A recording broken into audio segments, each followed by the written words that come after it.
Welcome back everyone to another video. Today we're going to see how to put multiple pictures on iPhone lock screen. Firstly, wake your iPhone using Face ID or Touch ID. Then stay on the lock screen. Do not go to the home screen. Press and hold on the lock screen until the wallpaper gallery appears. Tap the blue plus button in the bottom right corner to create a new wallpaper. Now from the Wallpaper Options menu, tap Photo Shuffle. You'll now see options to pick which photos will appear in the rotation. You have two ways to choose pictures: automatically, which means choosing from categories like people, nature or cities, or manually by selecting a specific album or custom photos from your library. Once you've chosen your images, tap Add.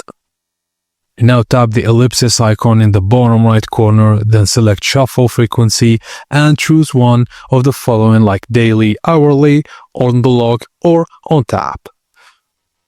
Just tap Done in the top right corner and select your new Photo Shuffle lock screen from the gallery to apply it.